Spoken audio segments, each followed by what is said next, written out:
BRS party అంతా విధ్వంసకరమైన party అంట, దాన్ని బ్యాన్ చేయాలంట.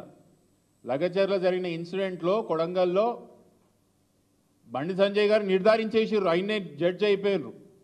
నిర్ధారిస్తూ ఏం చెప్తాడు, ఇది చేపించింది బీఆర్ఎస్ పార్టీయే, దీని వెనకాల ఉన్నది ముమ్మాటికి నరేందర్ రెడ్డి గారే, దాని వెనకాల ఉన్నది కేటీఆర్. కేటీఆర్ అరెస్ట్ చేయకపోతే కాంగ్రెస్ పార్టీ మరియు బీఆర్ఎస్ పార్టీ ఒకటే, మీరు కేటీఆర్ని అరెస్ట్ చేస్తలేరు కాబట్టే కాంగ్రెస్ పార్టీతో బీఆర్ఎస్ పార్టీకి పొత్తున్నదేమో అనే విధంగా బండి సంజయ్ గారు మాట్లాడుకుంటూ వచ్చిండ్రే. చాలా విచిత్రమైన పరిస్థితి తెలంగాణలో.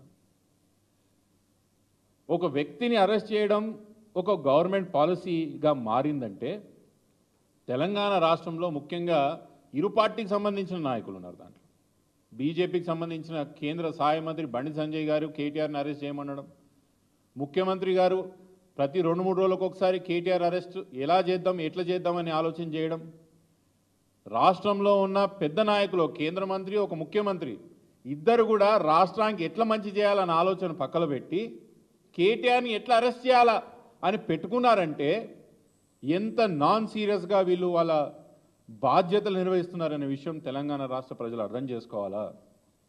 బండి సంజయ్ గారు నిజంగా మీరు అనుకుంటున్నారు కదా దాంట్లో బీఆర్ఎస్ పార్టీ పాత్ర ఉన్నది, నరేందర్ రెడ్డి గారి పాత్ర ఉన్నది, దాని వెనకాల కేటీఆర్ గారి పాత్ర ఉందని మీరు అంటున్నారు కదా.